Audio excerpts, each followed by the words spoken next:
እኔ አሁን በሱ መሸፈን አለብኝ። ያዘው ጥያቄዋ ያለ ኒካህ ወላጅ ያዘው። ሎክ አባትና እናቴ አብረው ነው የሚኖሩት።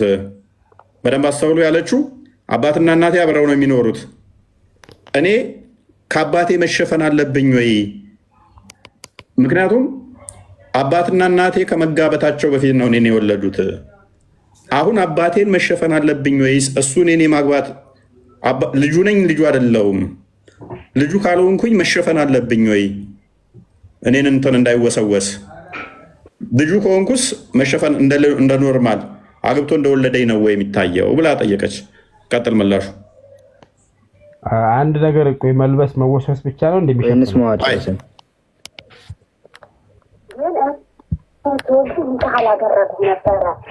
እሺ እኔ አሁን በሱ መሸፈን አለብኝ።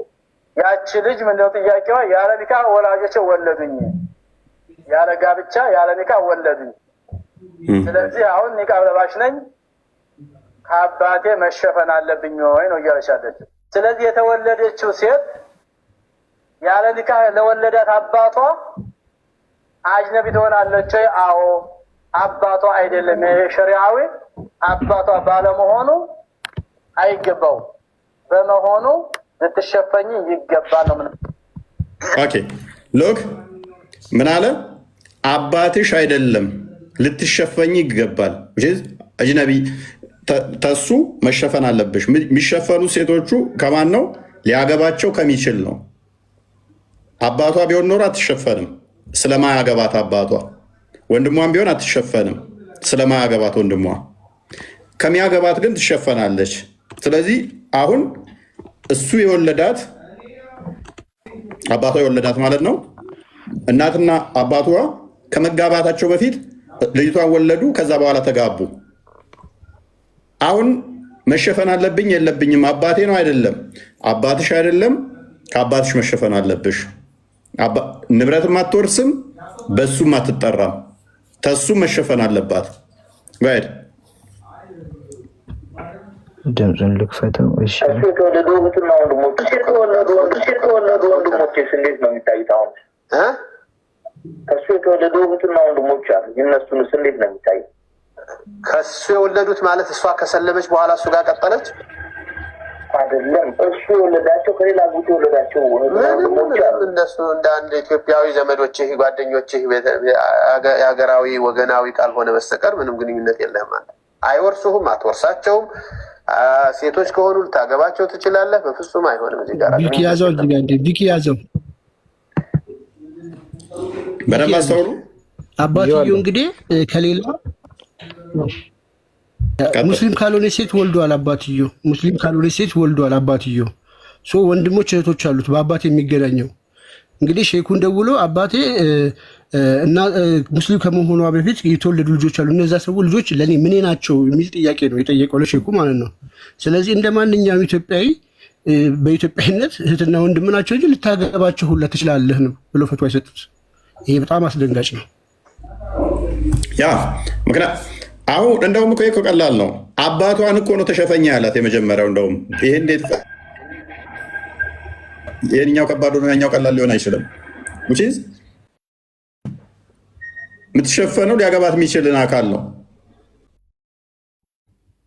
አባትሽ አይደለም፣ ንብረት አትወርሽም፣ ተሱም መሸፈን አለብሽ። ይሄኛው ደግሞ ምንድን ነው? ወንድሞች አሉኝ በአባት የምንገናኝ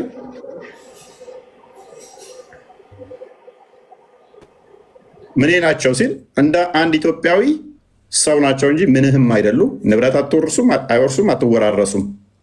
ሴቶች ከሆኑ ልታገባቸው ልትጋቡ ትችላላችሁ። ይሄ ምድራዊው ነው። በሰማይ ደግሞ ስንሄድ ገሃነም ይገባል ሊቃለው። ልጁ ታጠፋ።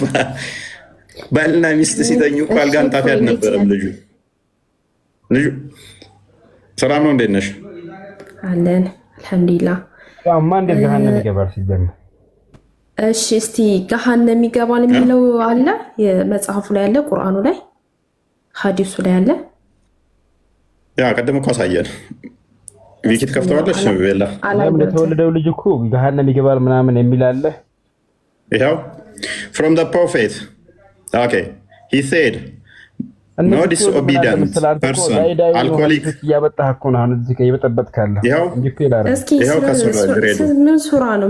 ሱራውን ንገረኝ። ያው ግሬዱ ነው። ያው ሙስናድ አህመድ ሀዲስ ነው። ሀዲስ ሳሂህ ነው። ሀዲሱ ከስራ ሳያ ግሬዱን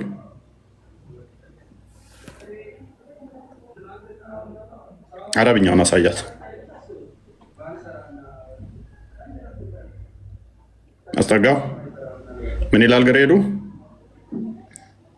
ሳሂህ ታይሻል? አዎ ይታየኛል። ስለዚህ ምን አጥፍቶ ነው ዲቃላ ገነት ማይገባው? ሀዲሱ ምን ላይ ነው? ሀዲሱን አላወቅኩትም። ስጣት ሙስናድ አህመድ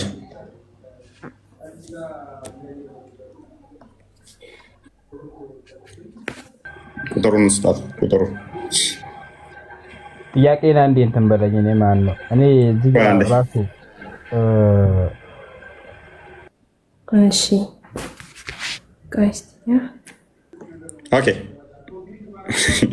ጨነቃት ወጣች። ምክንያቱም በጣም ይከብዳል እና ተሸኑ ይሄንን መስማት ይሄንን እየሰሙ እስልምናን ሃይማኖት ማለት በራሱ ከባድ ነው። የፋጡማ አባት ምን አለ መሰለህ አንተ እኮ ስታስተምር ሰላም ውስጥ አልገባም እንጂ ስታስተምር ችግር አንዱን በአንዱ መታረክ እና ማቆሸሽ ሰላም አይሰማም። እኔ ካለብህ አንዴ ቢላል ትሰማለህ? እንኳን ደህና መጣ። እንኳን ደህና ቆያችሁ። መልካም ሀዝ ላይ እስኪ ጥያቄ ነበረኝ።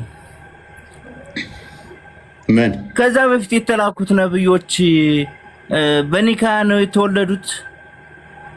ይህ ሐዲስ ከመጻፉ በፊት የነበሩት አስሐቦችስ እንዴት ነው ዛዳ? እዚህ ጋር ራሱ ሙስሊሞች ገብታችሁ እንትን የምታደርጉ ራሱ መሆን የለበትም። ጀነት ገብተዋል የሚባለው ውሸት ነው። ይሄማ በኒካ እንትን ያሉት ማለት ነው።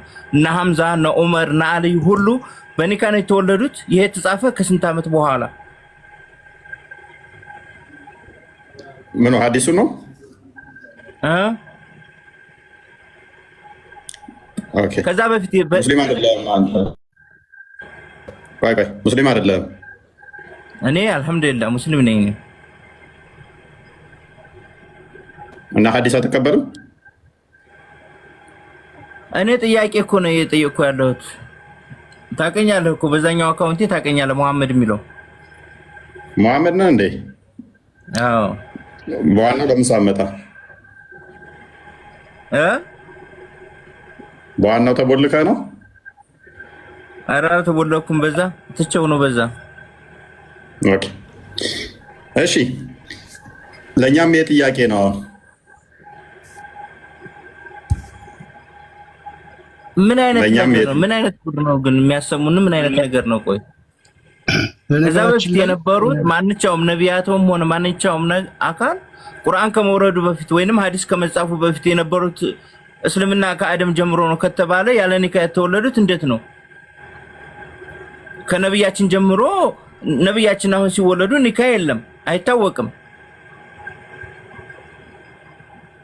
ምን አይነት ነገር ነው?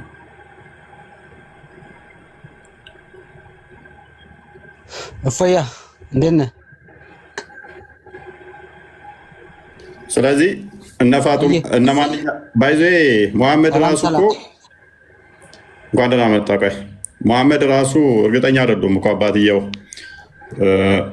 ከሞተ በኋላ ስለሆነ ያው የተወለደው ውዝግቦች አሉት። ኤኒዌይስ ማናችሁም እኮ በእምነት ነው እንጂ የምትቀበሉት እናታችሁ ነች የምታውቀው ትክክለኛ አባታችሁን። ስለዚህ ገሃነም የምትገባ ከሆነ ዲቃላ ገሃነም የሚገባ ከሆነ ምንም እርግጠኛ አይደለም። በቃ እያንዳንድ ብትጾም ብትጸልይ ምን ብትል እንደ እስልምና ሕግ ብታሟላ እናትህን ሄደህ በደንብ ጠይቅ። እናትህን በደንብ ሄደህ አጣራ። አለበለዚያ ገሃነም ልትሆን ትችላለህ። የሚተርፍ የለም እኮ በዚህ ሁኔታ እኮ የሚተርፍ የለም ማለት ነው። ሁሉም ጀሃነም ነው የሚገባው። በቃ ተሰብስበሽ ጀሃነም ነሽ። እናትህን በደንብ ማጣራት አለብህ። ሁሉ ጀሃነም ነው። ትክክል ብለሃል። ማነህ? ሁሉም ጀሃነም ነው ማለት ነው። ምክንያቱም ዲቃላ ለመሆንም በምን ታውቀዋለህ? ከእናት ውጭ የሚያውቅ ነገር አለ? እውነት ነው የሚለው ማሻሻያ ህግ ከሌለው ወይንም መቅረቢያ የሆነ እንትን ነገር ከሌለው ቀጥታ ወደ ገሃነም የሚገቡ ከሆነ ምን ጂሃድን ቢያደርጉ በምንድም ቢያደርጉ መፍትሄ የለውም ማለት ነው። እውነትን እንስማው እስቲ። እውነት አቤት እፎይ ይሰማል። እፎይ አንተ እርግጠኛ የምትሆነው አባትህ አለ አይደለ? እከሌ የሚባለው አባትህ ትክክለኛ የሱ ልጅ መሆንህን በትክክል የምታውቅ እናትህ ነች አይደለም? አይደለም? አዎ እፎይ ያለምንም ጥርጥር እውነት ነው። አንተ የማን ልጅ እንደሆንክ እናትህ ብቻ ነች የምታውቀው። ስለዚህ አንተ እየጸለይክ ፍዳህን እያበላ እንደው ዲቃላ ብትሆን እኮ እናት አልነገረችም። ጀሃነም ገባው ማለት ነው። ይሄ ጤናማ ነው ካዳ? ምንም አሳማኝ አይደለም። ትክክል። እና እንዴት ታዩታላችሁ ይህንን ነገር? ንብረትስ አትወርስም ሲባል ሁሉም ጀሃነም ነው የሚገባው። እና ይህ ፍትሃዊ ነው ብለህ ታምናለህ? እዚህ ምድር ላይ የለም ፎያ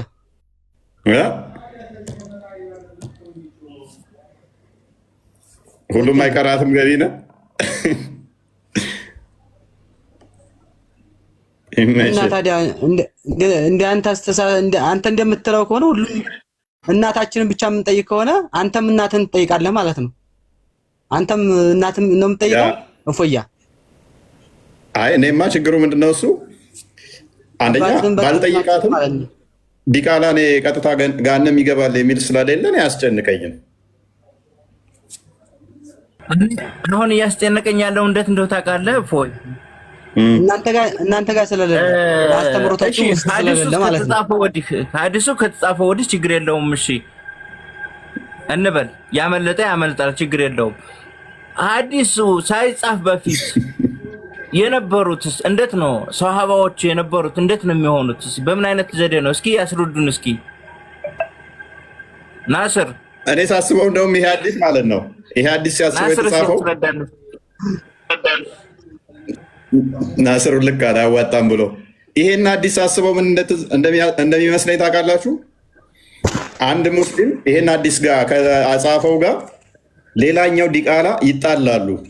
ከዛ እንዴት ልበቀለው አለና ዲቃላ ንብረት ወርስም ብሏል ሙሐመድ ነብያችን። ዲቃላ የተወለደ ልጅ ንብረት አይወርስም፣ በአባቱም ስም አይጠራም፣ ገነትም አይገባም ብሏል።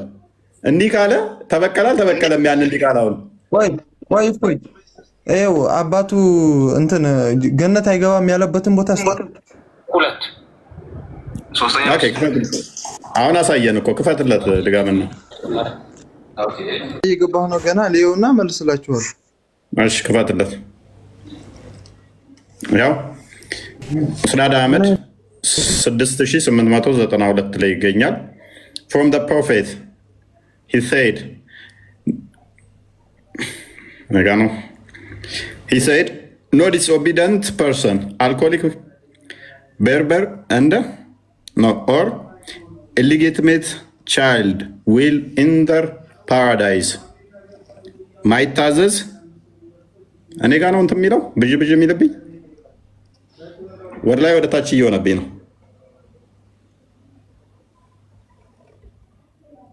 ይዘገያል መሰለኝ አንተ ጋር እንዴት ነው? አይደል ነው። እሺ ቤላ ቀጥይሽ ወይንም ይታይሻል። ቤላ ላንቺ ቼን ኦፍ ናሬሽን ምናምን ነው የሚታየኝ እኔስ። እሺ እንደዚህ ይላል ማይታዘዝ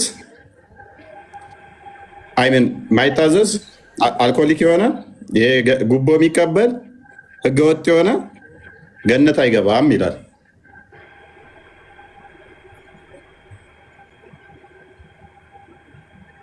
ኦኬ ወጣ እንደ እንትና አስቸጋሪ ነው። በሉ በርቱ። አስርሷቸው እነዛ የሞቱትን እና እንዴት ይሻላል? የሞቱት ገነት ነው ገሃነም ናቸው? አሁን እንዴት እያሰብካቸው ነው? አላቅም ብቻ ምን ይቀራል? አሁን እኮ ቀጥታ በቃ ልጄ ጋር እንዴት ሰው ሽንቱን እንዴት ይክዳል? እንዲክድ ይደረጋል? ንብረት መውረስ አይችልም። የሆነ እርማት መገኘት ነበረበት። ቀጥታ ይሰማል ድምጼ? ምናልባት ይሰማል። ኦኬ ወይ ፋጡማ አይ ቲንክ ሙስሊም ነው መሰለኝ። በነገራችን ላይ የደረሰበት ይሄን ነገር ያውቀዋል። እኔ ብዙ ጊዜ እንደውም አላወራም። ከእስልምና እንደወጣው ኮር እንዳረጋግጥ ምክንያት ከሆኑኝ ነገሮች አንዱ ይሄ ነው። ሉክ እኔ እንግዲህ አባቴ እኔን የወለደኝ ከክርስቲያን እናቴ ነው። ያደግኩት ግን ከሙስሊም እህት ወንድሞቼ ነው። በተለይ ታናሽ እህት አለችኝ በጣም ወዳት። አስበው እሷን እንዳገባ ይፈቀድልሃል ስትባል ይሄ ሃይማኖት አይደለም። ከሞራልም አንጻር አይመጣውም፣ ከድህነትም አንጻር አይመጣውም፣ ከምንም ነገር አንጻር አይመጣውም። ኦኬ እሺ ንብረቱን እሺ ይሁን እንቶ እኔ ደርሶብኛል፣ በንብረቱም ደረጃ ደርሶብኛል። እኔ ንብረቱን እሺ እንቶ እህትህን እስከ ማግባት ደረጃ እኔ እንዴት ነው ይቺን እህቴን ማግባት ትችላለህ? እህትህ አይደለችም፣ የሸሪያ እህት አይደለችም። እንደማንኛውም ኢትዮጵያዊ እህትን እያት ስትባል ህሊናስ ልቦናስ ይፈቅደዋል? ይሄ ትክክለኛ ሃይማኖት እንዳልሆነ ከበቂ በላይ ማስረጃ ነው። እስልምና ውስጥ ይህንን አውቆ አንድ ሰው ሰከንድ መፍጀት የለበትም ብዬ አምናለሁ። ትንሽ ሰከንድ እስቲል እሱ አሁን አይኗ ጭፍን ነው፣ አትሰማኝም። እሷን ለማውጣት ግን እንጠራለሁ። ኦኬ ለምን ይሄ የገባትለት ይሄን አንደርስታንድ ካረክ ሰከንድ እስልምና ውስጥ መቀመጥ የለብህም። ሌላ ቁራኒስት ልሁን እንደዚህ ልሁን ማለት አይጠበቅብህም። እስልምናውን ለቀ መውጣት ነው። እኔ ብዙ ጠይቄያለሁ። ሲሰጠኝ የቁርአን አያ ማንም በማንም እንትን አይልም። ሱራ 6 እንትንና 164 ምናምን እንደዚህ አካባቢ ያሉትን የቁርአን አያዎች። ነገር ግን ቀጥታ ደግሞ መተህ እዚህ ጋር ሐዲሱን ደግሞ ብታይ ይሄን ሐዲስ በብዙ ዘገባ ታገኘዋለህ። በሰሂህ ሱናን አቢ ዳውድ ላይ፣ ሱናን ኢብን ማጃ ላይ በሰሂህ መልኩ የመጣ ሐዲስ። ይሄ እምነት ሊሆን አይችልም። ከፈጣሪ የመጣ የነብያት ሃይማኖት በተአምር ሊሆን አይችልም። እና ይሄንን በደንብ ሙስሊሞች ልብ እንድትሉ ትፈልጋለሁ። እኔ በግሌ ማለት ነው። ከበቂ በላይ በቃ ማስረጃ ነው ብዬ ስለማመን። ስለዚህ ወገኖቼ፣ ዘመዶቼ፣ እናቶቻችሁ አንዳንድ ሀዲሶች አሁን ባለፈው ስታነብ ነው የሰማኋቸው ሀዲሶች አሉ። ባሪያዎቹን አሁን መጠቀም ይችላል። እነዛስ ቢወልዱስ እንዴት ነው የሚሆኑት? ባሪያ ከወለደች ምን በቃ ባሪያ ዝም ብሎ ነው የሚጠቀምባት። እንዳወልድ ግን አዝል ማድረግ ይችላል። መሐመድ የፈቀደዋል። አዝል ማለት እንዳትወልድ ውጭ የዘር ፈሳሻቸውን እንዲያፈሱ ፈቅዷል፣ ከባሪያ ላለመውለድ። ግን ያቺ ሴትዮ ያላህ ባሪያ አይደለችም? ያላህ ፍጡር አይደለችም? ተወና ምን ችግር አለው? በቃ ምክንያቱም ቁርአኑም ላይ እኮ ፈቅዶታል ይሄንን። ቁርአኑም ላይ እኮ ፈቅዶታል ይሄንን። በሚመቻቸው ነው። ቁርአንም ላይ እኮ አለ። ሱራ 7:30 አንዴ ክፈተው ቪኪ። ቁርአንም ላይ ከሚስቶች በተጨማሪ በእጆቻችሁ ንብረት ያደረጋችኋቸውን ለእናንተ ሐላል ናቸው ይላል፣ የተፈቀደ ነው። ስለዚህ ከሚስት በተጨማሪ ባሪያንም እንደ ሚስት ወሲብ ማድረግ የተቻለ ነው። አሁን አስከፊው ነገር ምንድነው? እሱ እነኚህ ከወለዱ በኋላ ደግሞ ገሃነም የሚገባ ከሆነ ልጁ ንብረትም አይወርስ ከሆነ ዝገት ፓርቲ ይኖረዋል ማለት ነው። አይዳ እንኳን ደህና መጣሽ። ቅድም አስወጥተኸኛል። ተረጋጋ አይዳ። አሁን ሴቶችን ነው እንጂ ማመን ያለባችሁ ካሁን በኋላ። እኔ ሰግዳለው ምናምን እንደዚህ መሐመድ የተናገረውን ተግብር ያለው ብትሉ ገነት ላገቧት ትችላላችሁ። እናቶቻችሁን ነው ማመን ያለባችሁ። እውነት ነግረውኛል አልነገሩኝም፣ ዲቃላ ነኝ አይደለሁም የሚለውን አጣሩ። አስከፊው ነገር እኮ ኢቭን እንበልና ከአባቱ ተወለደ ቢባል ደግሞ ሌላ ዲቃላ የሚሆኑበት መንገድ አለ። እንዴት አትሉኝም? በትንሹ 90% ሙስሊሞች ዲቃላ የሚሆኑበት መንገድ አለ። ከአባታቸው ቢወለዱ እንኳን ማለትም ከእናታቸው ባል ቢወለዱም እንኳን ዲቃላ የሚሆኑበት ደግሞ 90% አለ። እንዴት አትሉም? መረጃ አሳይኝ። ባይ ተረጋጊ፣ አዳምጪ። እንዴት ባልየው ወሲብ ሲያደርግ ምንድን ነው የሚባለው? እሱን ካላለ ሴጣን አብሮት ሊጋራው ይችላል። ንያለ እሱማ ንያለ ንያውን ካላለ ያው ሰይጣን ጋር እንደተኛ ነው የሚቆጠረው። ስለዚህ አባትህ ከእናትህ ጋር የተኛ ለታ ብሏል አላለም? ኡፍ አይደለም ዲቃላ እኮ አይደለም አይባል። አሁን ንያ ማለት ለምንድን ነው? ያ ልጅ ሰይጣን እንዳይጠጋው የተወለደው ልጅ በክፉ ነገር እንዳይጠጋ ነው። አይደለም ምንም ፖለቲካ አትስራይ። እኔ ባወቅኩት መልስ ሰጥቻለሁ። አይደለም ልጠይቃት ከእነሱ ቤት ስለማያስገቡኝ እሷን ልጠይቃት እስኪ። ከእውቀትም እኔ ትንሽ ያነስ ስለምር ምናልባት ካወቀች አላህ ብላ ነው የመጣችው። እስኪ አንተ ራስህ ማነክ ፖለቲካ ለመስራት ምንም አትሞክር። ይኸውልህ እኛ ይኸውልህ ዲቃላ አይባልም። ዲቃላ ሳይጻበብ ሐዲሱ አዳምጪኝ አንድ ጊዜ ታለም። እሺ አንድ ጊዜ ጥያቄ ልጠይቅሽ። አትጠይቀኝ። እኔ ልጠይቅ ነው ገባሁት። ይኸውልህ እፎይ ላወራ ንግግር ብቻ መልስ ልስጠው ብዬ ነው። ሰምተኛል አይደለም? ኒካ ያላችሁ ሰሃቦች አንድ ሰው ኒካ እስካለው በኒካ በጅሃድ የሞቱ ሰሃቦች በጅሃድ ይሄ ኪታብ ከመጻፉ በፊት የነበሩ ሰሃቦች እነ ቢላል ምሳሌ አባታቸውን አይታወቅም ይባላል። እንዴት ነው የሚሆኑት? አሁን ኒካ የለም እነሱ ሲወለዱ ኒካ የለም።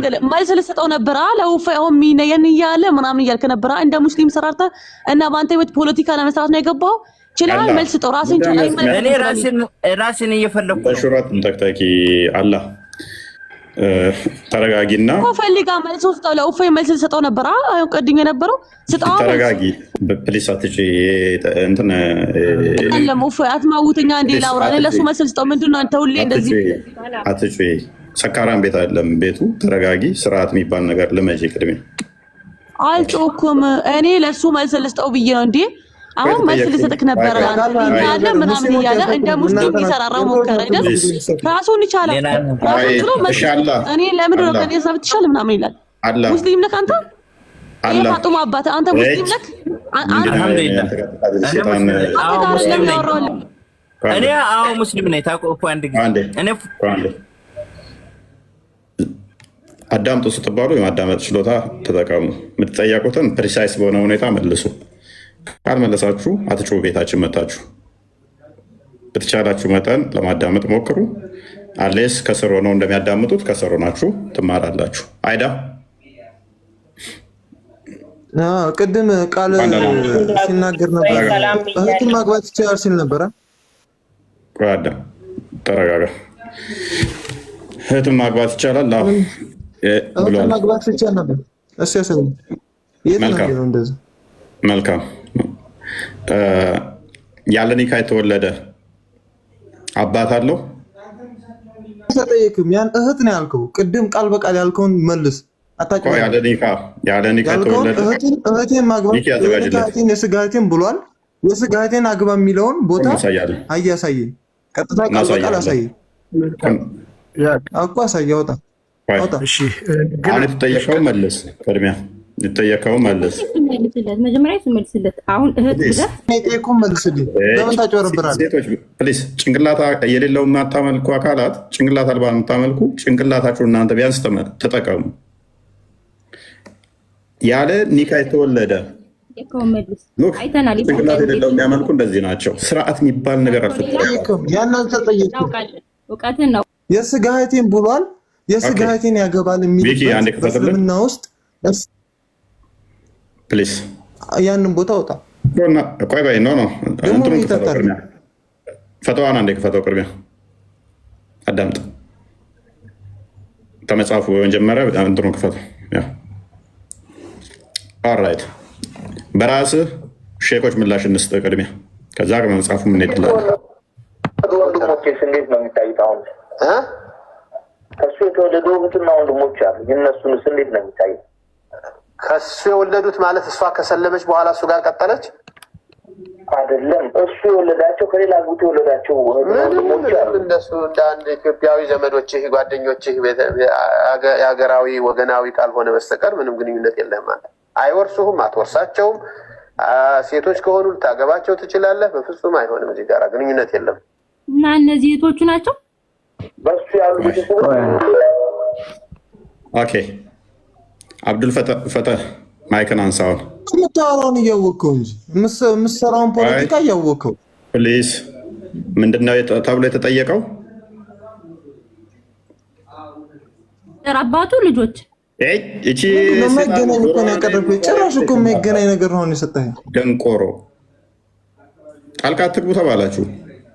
ጭንቅላት የሌለውን አካል ሲያመልኩ እንደዚህ ነው የሚሆኑት። እንዲህ ያደርጋቸዋል። አሁን ማይክን አንሳና ጥያቄው የተጠየቀው ምንድን ነው? ኡስታዝ ምን ተብሎ የተጠየቀው? ቪዲዮውን እንደገና ጭንቅላት የሌለውን አካል የሚያመልኩ ምን ያህል ተቂያ እንደሚሰሩ፣ ምን ያህል ውሸታም እንደሆኑ፣ ምን ያህል አጭበርባሪ እንደሆኑ አብዱል ፈትህን ታዩትና እስልምናን በዚህ ትደመድማላችሁ። የፊታችሁ ደግመን እናሰማችኋለን፣ መጽሐፉንም እናሳያችኋለን። አሁን የተጠየቀው ምንድን ነው? መልስ በስርዓት ባይዞ ሴጣን በጣም ከባድ ነው። አይምሯቸው ወጥሮ ስለያዛቸው ካልዋሹ በቀር ህልውና የላቸውም። የፋጡማ አባት ሰምተሃል ይህንን ቪዲዮ አይደለ? ምን ተብሎ ነው የተጠየቀው? ከክርስትና የቆየች መሰለኝ፣ ከክርስትና የቆዩ መሰለኝ። እኔ አልሰማሁትም ቪዲዮን። አሁን ግን እኔ አሁን ጥያቄ የሆነብኝ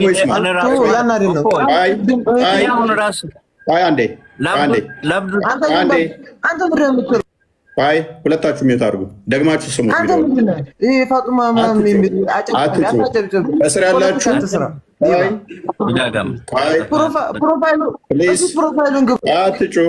አትጩ። ከስር ያላችሁ እባክህ አብዱልፈትህ ጭንቅላት የሌለውን አካል የምታመልኩ ከስር ያላችሁ ወንድማችሁ አብዱልፈትህ እንዲህ እያደረገ ያለው ለመውጣት ነው። ታዘቡ። እስልምና ለውሸት አይቆምም።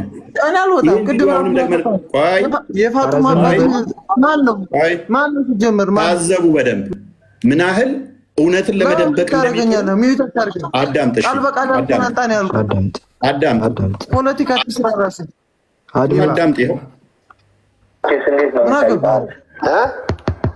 እሱ የተወለዱ እህትና ወንድሞች አሉ። እነሱንስ እንዴት ነው የሚታየው? ያዘው። እሱ የወለዱት ማለት እሷ ከሰለመች ከማን የተወለዱት? ለምን ቪዲዮን ትቆርጠዋለህ? ለምን ቪዲዮን ቆረከው? ከማን የተወለዱት? እባክህ አዳም። ከሱ የተወለዱ ከማን የተወለዱ ወንድሞች አሉኝ። በእናት አንድ ያልሆኑ ከማን ንገረኝ። ከማን የተወለዱ? ከአባቱ። ከማን የተወለዱ? ከአባቱ። የማንኛው አባት?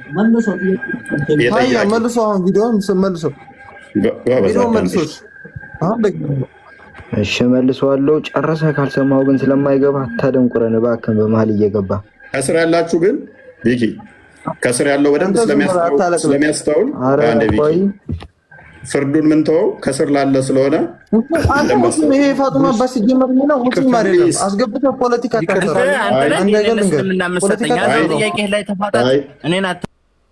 ሁለታችሁም ዝም በሉ። ማይክ ክርስቲያኖች ማይክ እንዳታነሱ።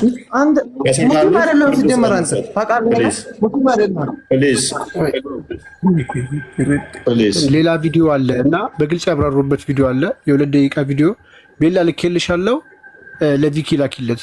እዚህ ጋር ቶሎ ስላልመጣልኝ ነው። በግልጽ ይሄ እኚሁ ሼክ ራሳቸው በግልጽ ተንትነው ያብራሩበት። እኛ ይኸውልህ ማስረጃ ሳንይዝ ያለ ጥናት አናወራም። ይሄ የልቤ ቁስል ነው።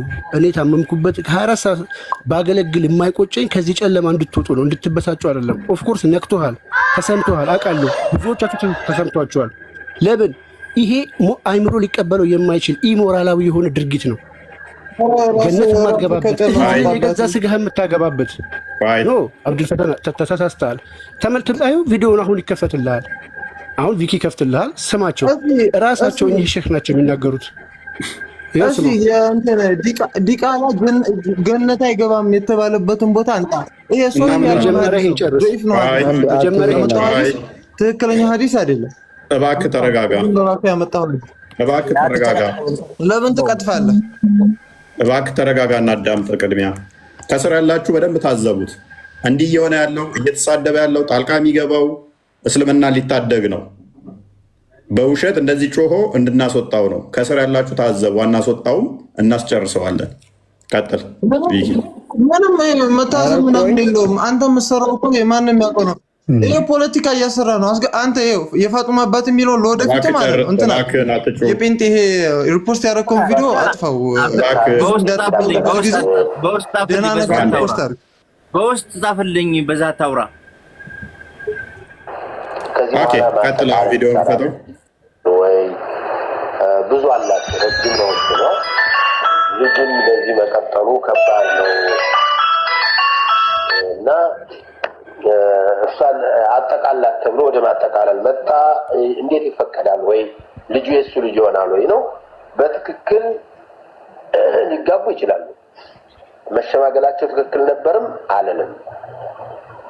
መሸማገላቸው ምንም እሱ አስረገዛት አላስረገዛት በዝሙት አርግዛለች እቺ ልጅ። ልጁ የሱ የሚሆንለት ሰው ስለሌለ ምንም ዋጋ የለውም። ግን አካባቢ ላይ የተለመደ ሀገራችን ምን አለ እሱ ያበላሻትን ልጅ እሱ የደፈራትን ልጅ ማን ይቀበላል በሚል እሱ እንዲያገባት ግፊት ይደረጋል። ሲያጠቃልላት ግን ልጁ የሱ ልጅ አይደለም ነው ምለው። ልጁ የሱ ልጅ አይሆንም። እርግጥ በሌላ ኒካህ ባልሆነች ሴት ላይ የተወለደ የዝሙት ልጅ ዝሙት ሰራተኛው የኔ ልጅ ነው ብሎ ካመነ ከተቀበለ ልጅ ሊሆን ይችላል ብለው የሚሟገቱ ሰዎች ያሉ ቢሆኑ ሙተይሚያ መፍሩሻ ካልሆነ ይችላል የኔ ናት የሚላት ሌላ ወንድ የሌላት ሴት ላይ የዝሙት ሰርቶ ልጅ የወለደ ሰው ይሄ ልጅ የሱ ልጅ ነው ቢባል የሚከለክለው ነገር የለም። አልወለዱ للفراش وللعاهر الحجر ያሉት ነብይ አለይሂ ሰላቱ ወሰለም ልጁ ለባለ ምንጣፉ ነው፣ ለባለ ቤቱ ነው፣ ለአባወራው ነው፣ ለዝሙተኛ የሚገባው ድንጋይ ነው ያሉት ነብይ አለይሂ ሰላቱ ወሰለም ትዳር ያላትን ሴት በዝሙት አስረግዞ ለወለደ ነው። ምንም ትዳር የሌላት ሴት ግን በዝሙት ብትወልድና ሰውየውም እኔ ነኝ በስተት ከሷ ያወለድኩኝ ብሎ ቢናገር እሱን ብንቀበለው ችግር የለም የሚሉ ተሟጋቾች አሉ። ከነሱ መካከል አንዱ ሙተቢያ ነው። እሱም ቢካላለ ካልካደ ካመነ ከተቀበለ ልጄ የኔ ነው ብሎ የሚሟገት ሌላ ባላባወራ ከሌለባት ልጁ ሊሆን ይችላል የሚሉ ሰዎች ቢኖሩም ሷሂሁ ግን ጅምሁር ዑለማ ግን የዝሙት ልጅ አባት የለውም ነው እና በዚሁ ነው ማለቅ ያለበት። ጀዛኩሙላህ ኸይር ባረከላሁ ፊክ። ታንክ ዩ።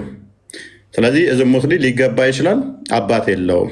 ነገር ግን ልጄ እኔ ነው ብሎ የሚሟገት ከሆነ አባትየው አይ አባት ሊሆን ይችላል ብለው የሚሉ አንዳንድ ዑለማዎች አሉ። ከዛ ውስጥ ኢብኑ ተይሚያ አንዱ ነው። ልጁ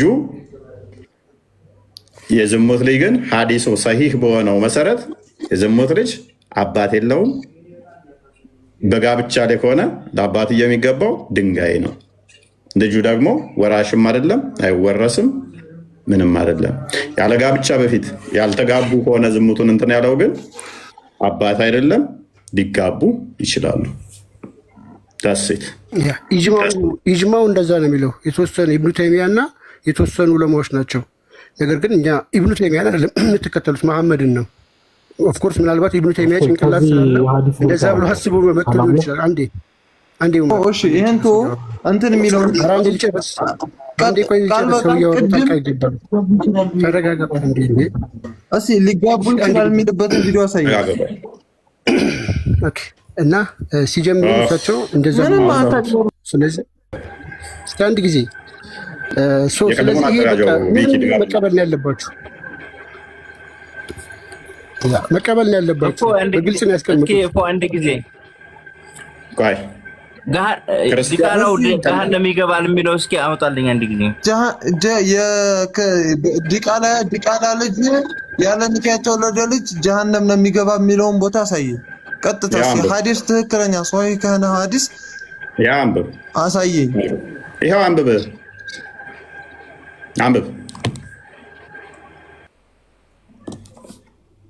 ቀጥል። ያየሁት ነው። አንብባ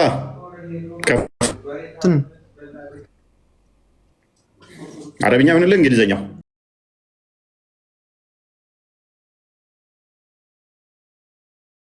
ሚዩት ነህ። ሚዩትን አንሳና አንብብ። በውስጥ እያነበብከው ነው ድንገት እንዳትበላ። ጣልቃ ቅድም እየገባ ስሬ መበላት የለውም። ሶሂህ የሆነ ሐዲስ አይደለም፣ ዶኢፍ ነው ሐዲሱ። የቱ ጋር ዳኢፍ የሚለው?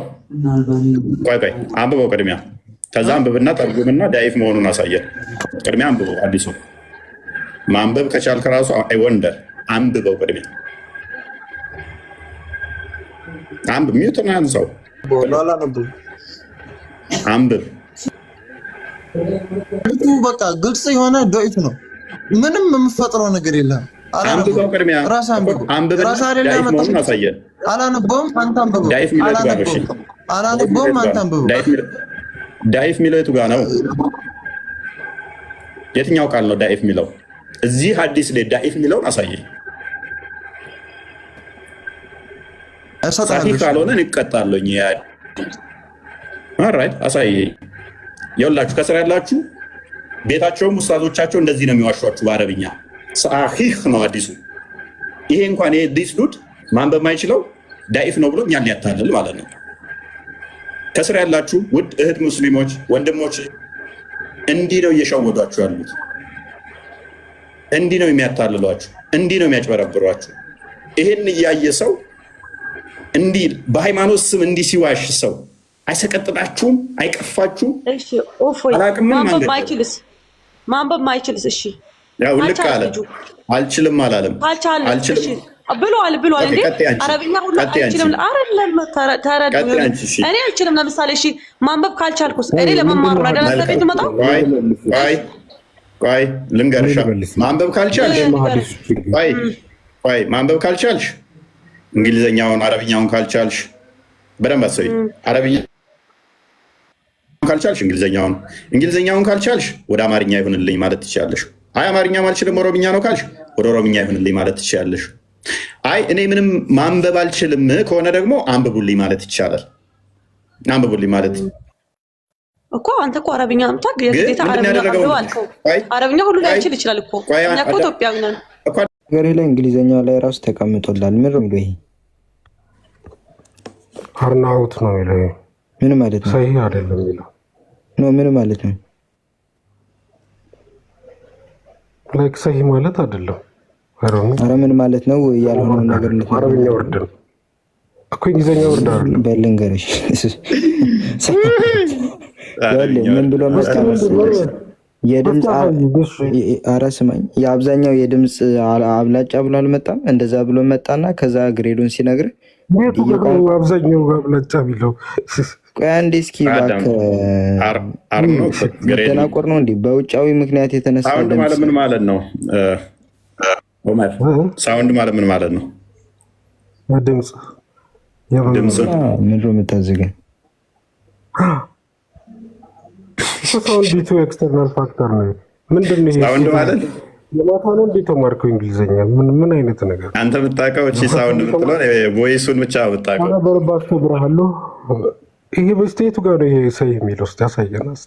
ሳውንድ ማለት አንድ ነገር ተቀባይ ነው ማለት ነው።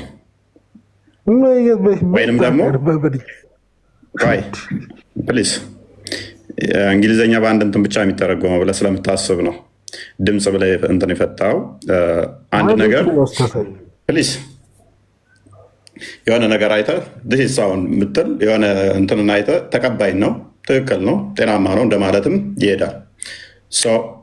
ሳሂህ የሚለውን ተክቶ የመጣ ፕሊዝ የት ሀገር እንግሊዝኛ ነው እኮ የምታወራው? የቤት ሀገር እንግሊዝኛ ነው ሳውንድ ተቀባይነት ማለት ነው። ማለት ሳውንድ ማለት ስህተት ማለት አይደለም። ሜይ ቢ እንዴት ላስረዳ እንደምችል አላውቅም። አሁን ይህ ሀዲስ ይኸው ሰሂህ የሚለውን አሳየኝ። ሰሂህ ነው አልከኝ። አሳየው እኮ አረብኛው ላይ እኮ አሳየው። ምን ይኸው ሰሂህ ነው የሚለው አረበኛው ሰሂህ ነው የሚለው። መጠየቅ ይችላሉ። አይመለከትም። እንግሊዝኛ ሳይሆን አረበኛውን አንብቤዋለሁ። ሰሂህ ነው የሚለው። እንደንቆራ አታስገባው። አይመለከትም። ቆሻሻ ውጣ። አንቺ ዝም ብለሽ አትዝለል። ቆይ አንዴ ኤኒዌይስ አስጨርሼ ነው ምልክህ። መዝሙር ያሬድ እንኳን ደህና መጣ። እግዚአብሔር ይመስገን። እፎዬ እንዴት አመሸህ? ሰላም ክርስቶስ ከሁላችሁ ጋር ይሁን። ኡመር ሳውንድ ማለት ድምፅ ማለት አይደለም። ኦኬ ሳውንድ የሚለው ሁሌ ለድምፅ ብቻ የሚቀጥላል። ለምሳሌ ዲስ ፋክተርስ አር ሳውንድ ካልክ፣ ዶክመንት ኢዝ ሳውንድ ካልክ፣ አርጊውመንት ኢዝ ሳውንድ ካልክ፣ ዲሲዥን ኢዝ ሳውንድ ካልክ፣ ሳውንድ ማለት አክሴፕትድ ነው ማለት ነው። ኦኬ ሶ ሳውንድ የሚለው ኦልዌይስ ሳውንድ ሲባል ድምፅ ብቻ ወይ ደግሞ የሆነ ከመናገር ጋር የተገናኘ ብቻ አይደለም። አግሪመንትን ያሳያል፣ አክሴፕትድ የሆነ መሆኑን ያሳያል። የአንአክሴፕተብል ተቃራኒው አክሴፕተብል ነው which is ሳውንድ ማለት ነው። ሳውንድ የሚለው እዚህ ጋር ፋክተሮቹ ነው። እዚህ ጋር አይተው ከሆነ ኤክስተርናል ፋክተር ይልና ሳውንድ ይላል። ኤክስተርናል ፋክተርስ የተባሉት ምንድን ናቸው? ኡመር አንዴ ቆይ። ኤክስተርናል ፋክተርስ የተባሉት ምን ናቸው? እዚህ ጋር ኦራሊ የተላለፉት ኤክስተርናል ፋክተርስ ምንድን ናቸው? ኦራሊ ምናምን የተላለፉት። ኤክስተርናል ፋክተር ማለት ኦራሊ ማለት ነው። አይ አንዱ ሊሆን ይችላል። ከኤክስተርናል ፋክተሮቹ አንዱ ኦራሊ ከሌላ ቦታ የተሰማ ነገር ሊሆን ይችላል። ኤክስተርናል ፋክተርስ አንዴ ቪኪ መልሰው ቆይ። ኤክስተርናል ሳውንድስ ዲዩ ቱ ኤክስተርናል ፋክተርስ ማለት ነው። በዚህ አዲስ መሰረት ኤክስተርናል ፋክተር የተባለው ምንድን ነው?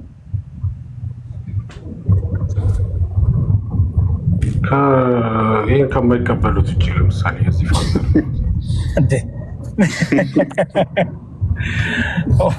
ታዲያ ምን ማለት ነው? እንግሊሽ ዋን መውሰድ አለብን እንደ አዲስ። ኦኬ አውቀው ከሆነ ራስህን ነው የምትሸውደው። ባይዘ ወይ ሁለተኛ ቋንቋ ነው መዝሙር። አይ አማርኛ ሁለተኛ ቋንቋ፣ አማርኛ አንደኛ ማስረኛ ምን አይጠበቅበትም እኮ። እንግሊዝኛ የሚፈልገው ምን መሰለህ? ጭንቅላትን ተጠቅመህ የተማርከውን አፕላይ ማድረግ ነው። ታማኝ መሆን ማለት ምን ማለት ነው? እባክህ ንገረኝ። ዲዩ ቱ ኤክስተርናል ኦኬ ሳውንድ ፋክተርስ ማለት ከተነግ ምንድነው? ኤክስተርናል ፋክተርስ ማለት ካሉት መረጃዎች ጋር ተደምሮ ካሉት ኮንሲደር ከዚህ ሀዲስ ጋር ካሉት ሰንሰለቶቹ ጋር ከሀዲሱ ጋር ተያይዞ ከመጡት ሰንሰለቶቹ ጋር ተደምሮ ከነዚህ ፋክተር ጋር ተያይዞ ምን አይነት ግሬድ ተሰጠው ማለት ነው? ሳውንድ ግሬድ ተሰጠው which is acceptable ማለት ነው፣ ወይም ሰሂህ ማለት ነው እንጂ አውቴንቲክነቱ ታትማች እንደ ሰሂህ አይደለም ማለት ነው። ሳውንድ ማለት ነው። ሳውንድ ማለት ነው። አከተለ ኮንቴክስት ነው፣ ፋክተሮች ከተሻለ ነው ማለት ነው። ቪኪ ቆይ አንዴ። ኦኬ አረብኛውን አሳየን አይደለ? ሰሂህ ነው። እንግሊዘኛውን ሳውንድ ነው። መዝሙር ቆይ ከኔ ጋር ታወራለህ። አረብኛው ምን ይላል? ቆይ እንግሊዘኛው አረብኛው ነው የሚተረጉመው አይደለ? አረብኛው ምን ይላል? የትኛው ትርጉም ነው? እስኪ አረብኛውን ስተርጉ ያው በድምፅ አድርግለት ወይ ነው ሰሂህ ብሎ ምንድን ነው የሚለው? በድምፅ አድርግለት።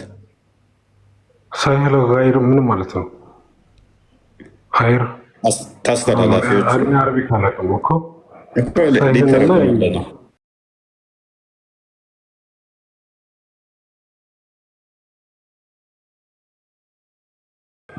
አይሰማም። እንደ ሚት አድርጋለሁ። የት ነው? صحيح صحيح صحيح ኦልራይት صحيح ነው የሚለው ያ አንድ እንድገመውና ከስር ሆነ እንዲማር ነው። صحيح አንዴ ቪኪ ላኩልህ ሊንክ አለ። ጭንቅላት የሌለው ነገር አምላኪዎቹ በዚህ መጠን ጭንቅላታቸውን ላለመጠቀም የሚጥሩት ሰዓት ለመግደል ስለሆነ እንግሊዝኛ ችሎታውን በዛውም ደግሞ ቻሌንጅ ለማድረግ አንድ አዲስ ደግሞ እንድገመው ኦተንቲክ የሆነ ወይም ጉድ የሆነ ግሬድ ደግሞ እንድገመው። ኦኬ አይ እኔ ጥያቄ መጠየቅ አልችልም። አንተንም ጠይቀን ነው። ግሬዱ ምን ይላል? የእኛውን ደግሞ ያው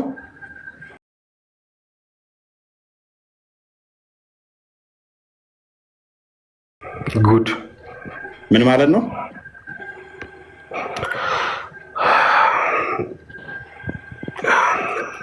ዞሮ ዞሮ ሰሂ ማለት አይደለም። ምን ማለት ነው? በቃ ጉድ ማለት ነው። ጉድ ጥሩ ሰንሰለት አለው ማለት ነው። ጥሩ ሰንሰለት አለው። አዲሱ ነው። በትናት ኦቴንቲክ ነው ግን እያለ አይደለም። እኛው ስለ ኦቴንቲክ ነው እያወራን ያለው። እሺ ከስራውነት ትማራለህ ካሁን በኋላ። እንደዚህ አይነት ንፍጥ ጭንቅላት ነው ያላቸው አብዮቹ። ምክንያቱም አምላካቸውም ጭንቅላት የለውም። እኮ ዑመር እኮ አሁን እኮ በራሱ ገዜ ቅድም እኮ ገደል ገብቷል እኮ በራሱ ንያን እንኳን አቅም እኮ አለ። ሚስቴን አብሬ ስተኛ እኮ ንያ አላደርግም እያለ ነው። ያ የሚወልደው ልጅ ገሃነም ከሚገቡት አንዱ ይሆናል ማለት ነው። ይሄማ ምን ይቀርለት? ህይወት ነው፣ ቀልድ አይደለም። ዑመር አይኖ ያውቃል፣ የተማረ ነው፣ እናውቀዋለን። ህሊናውም ያውቃል። ግን በውሸት የምታመልከው ህሊና የዚህን ያህል ጨንቆት በአደባባይ ላይ ግን የምትዋሽለት ዋሽታ ትክክል የምታደርገው አምላክ እንዴት ነው አምላክ ሊሆን የሚችለው? የህይወት ጉዳይ የመዳንና ያለመዳን ጉዳይ ስለሆነ ማለት ነው። የሞትና የህይወት ጉዳይ ነው እና በዚህን ያህል ደረጃ አንተ እየደገፍከው እየዋሸህለት፣ አንተ እያስተካከልከው እየጠገንከው የምታመልከው አምላክ ምንድን ነው አምላክነቱ? ለአንተ ምን ይጠቅመሃልስ? በጣም አሳዛኝ ነው። ብቻ ካልዋሹለት አይሆንም። ካልዋሹለት መቆም የማይችል አምላክ ነው ያላቸው። ለዛ ነው አትፍረዱባቸው። የዋሹለት ዘንድ ግዴታ ያስፈልጋቸዋል ሊያቆሙት ማለት ነው።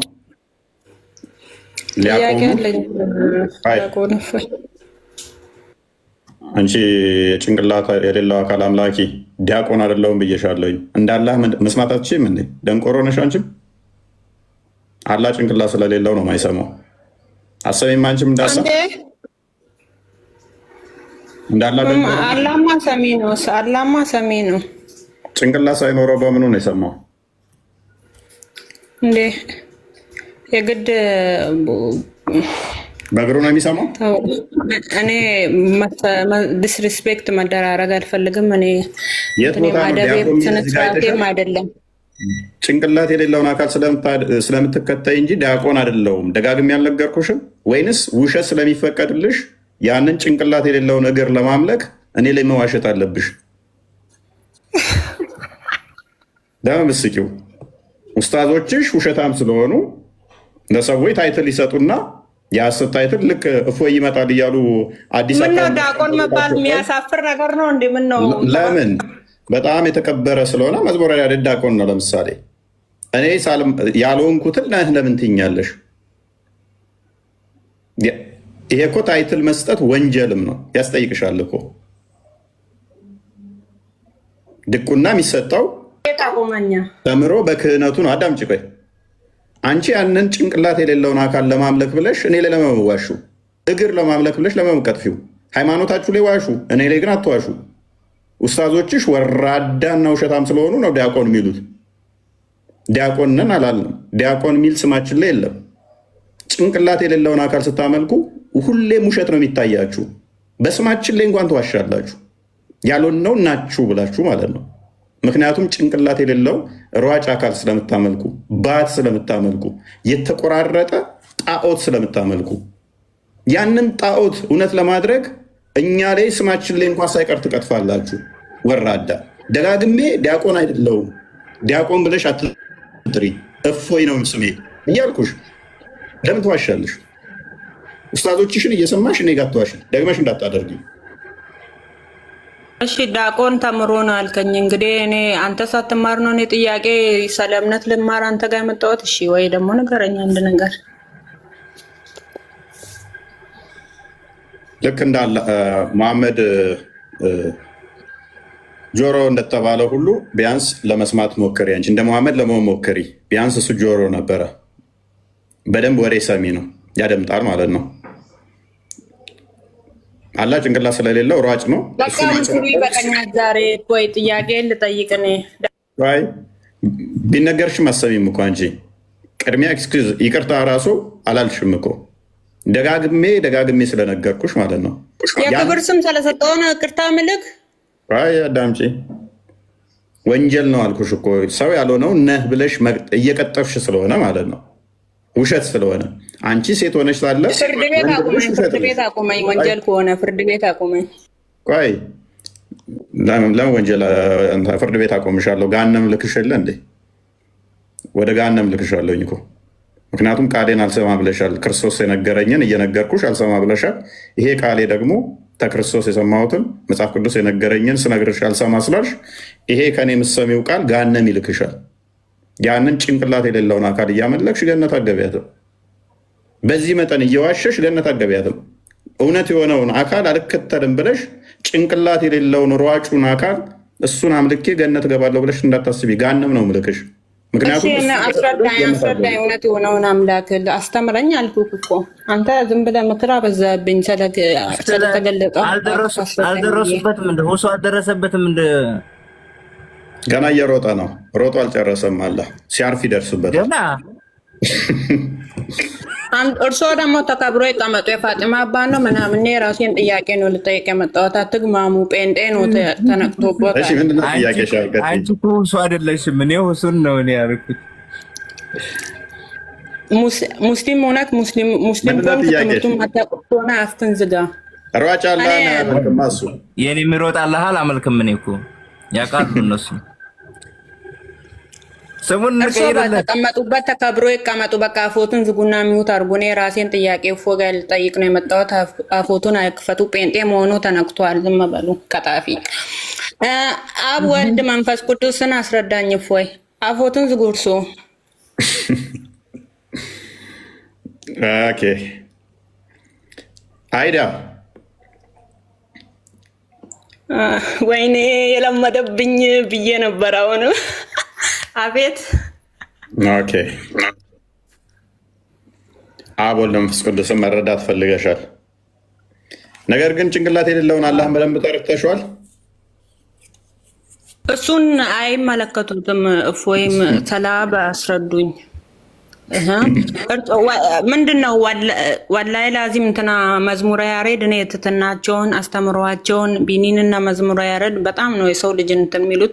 እፎይም ደግሞ እንደዛው እንትን ብለክ ሰላም ላካቸው ሊያስረዱ በትትና ነው ሰው እንትን የሚለው። እርሶም ቀልድ አቁምና እፎይም አስረዳኝ። አሁን እሺ በቃ እሱ ትትና ስላለው እኔ ይቅርታ ስላላልሽኝ መዝሙረ ያሬድ ያስተምርሻል። ኦኬ ቀጥል። መዝሙረ ያሬድ ምን ኃጢአት ሰራው? እፎይ ይቅርታ ምለው እኔ ከፍቶኛል። ከፍተሽኛል። ሰው ስንት ዓመት ተምሮ የሚሰጠውን ስም ስለሰጠው ነው የሚጠፋት። ደስ እንዲልክ ነው የሚገባው። ሰላም ብያለሁ። መዝሙረ ያሬድ ቀንም ተገናኝተናል። መዝሙረ ያሬድ ቀንም ተገናኝተናል። አሁንም ሰላም ብያለሁ።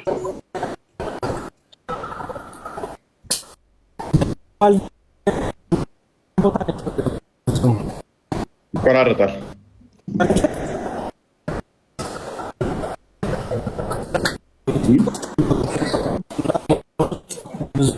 እኔ ጋር የሚቆራረጠው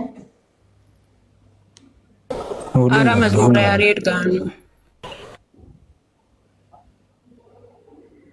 እየተቆራረጠ ነው። አይሰማንም ነው። አይሰማም። እፎይ አሁን ይሰማል። በቃ ይቀጥሉ። ኔትወርክ ያለበት ቦታ አይደለም ያለሁት እና ቀጥሉ። በቃ ኔቪ ድምጽ ይቋረጥባታል። አሁን ይሰራል። ዲያቆን አሁን መጣል።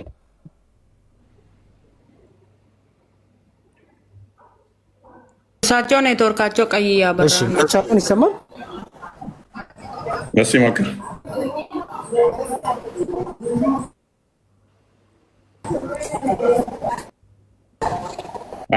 አይሰማም።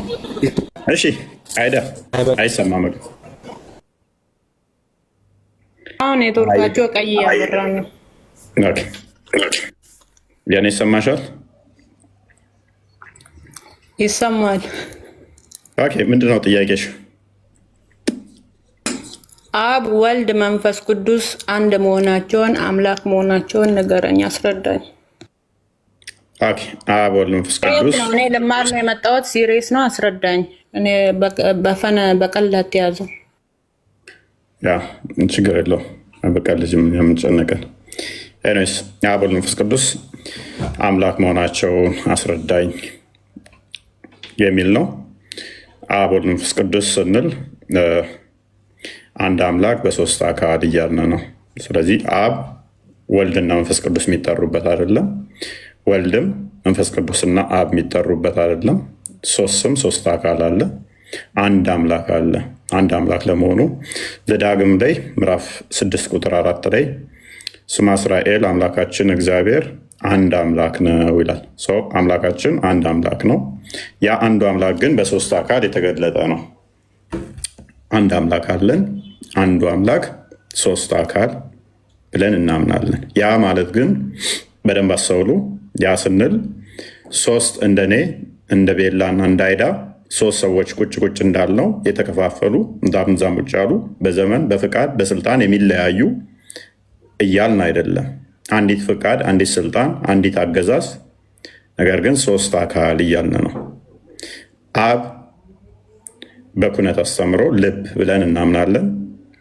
ቃል ወልድ ብለን እናምናለን። የአብ የባህሪ የአብና የመንፈስ ቅዱስ የባህሪ ቃላቸው፣ መንፈስ ቅዱስን ደግሞ የአብና የወልድ የባህሪ ህይወታቸው ብለን እናምናለን።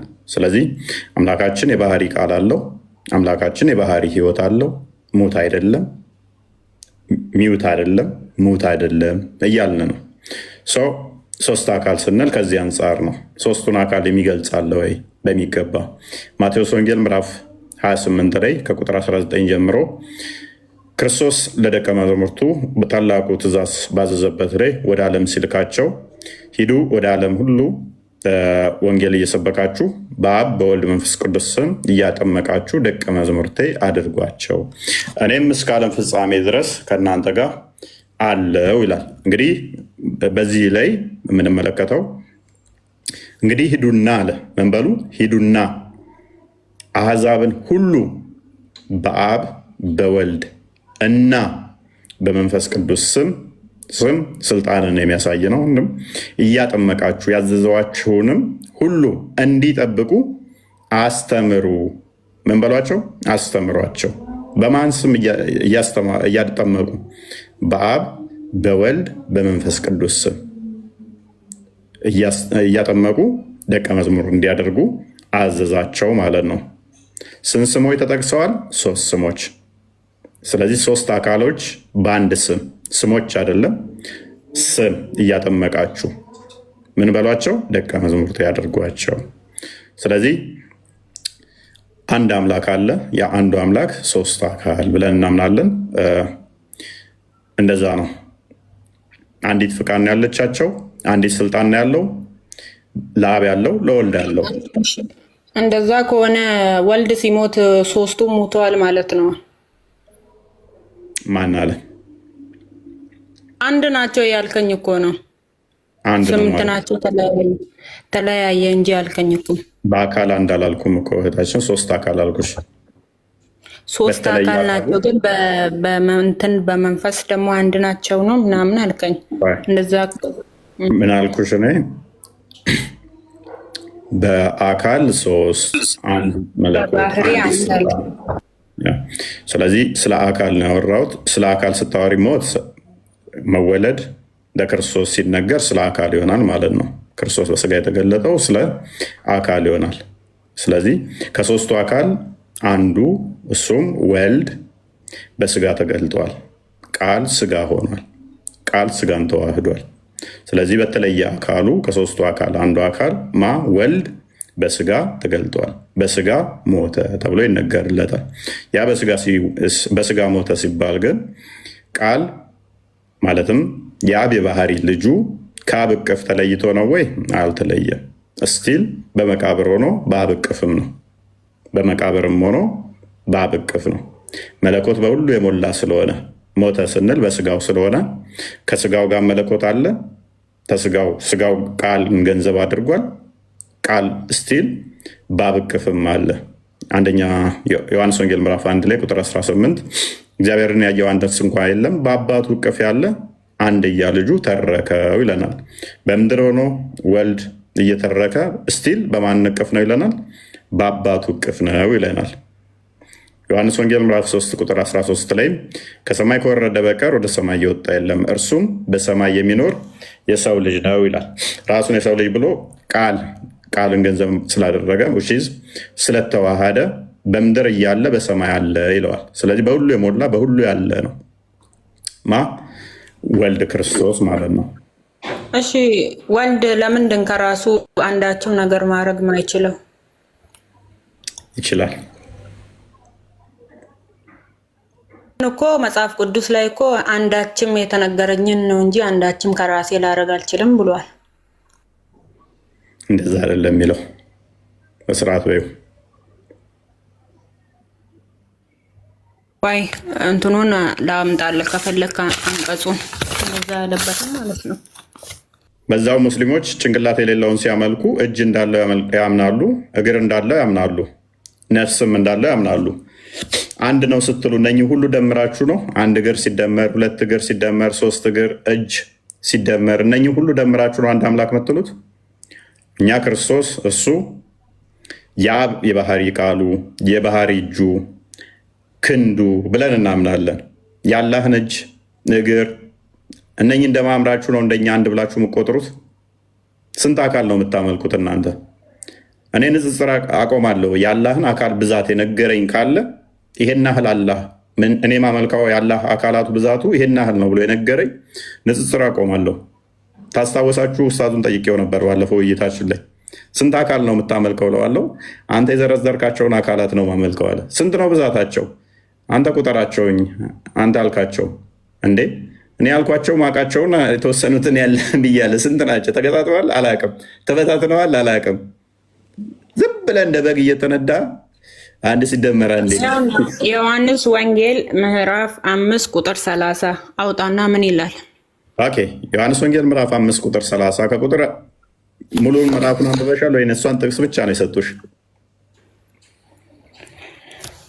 አላለም አልከኝ እኮ ዋናው እንትኑ ነው አይደል እንዴ? ሙሉ ክፍሉን አንብበሻል? አንቺ እንዳልሽው አይደለም የሚለውም ክፍሉ ግን ሙሉን አንብበሻል ወይ?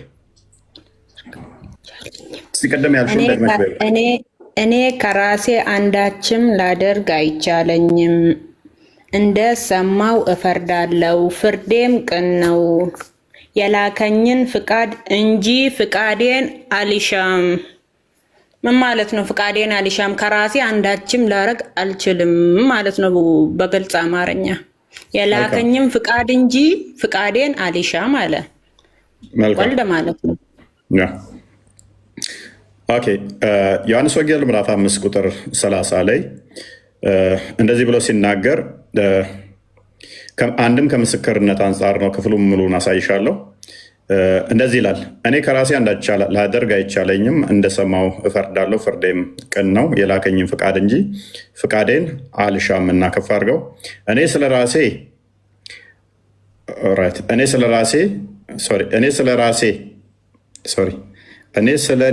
ስለ ራሴ በመሰክር ምስክርነቴ እውነት አይደለም ይላል። ለምንድነው እሱ አንድም እንደዚህ ያለው?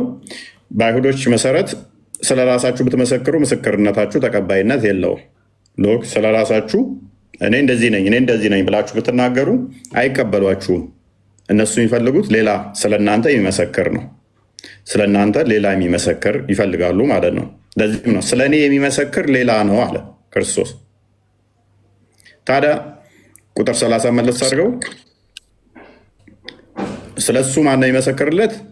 አብ ነው የሚመሰክርለት ማለት ነው። እኔ ከራሴ አንዳች ላደርግ አይቻለኝም፣ እንደሰማው ፈርዳለሁ፣ ፍርዴም ቅን ነው። የላከኝን ፍቃድ እንጂ ፍቃዴን አልሻም አለ።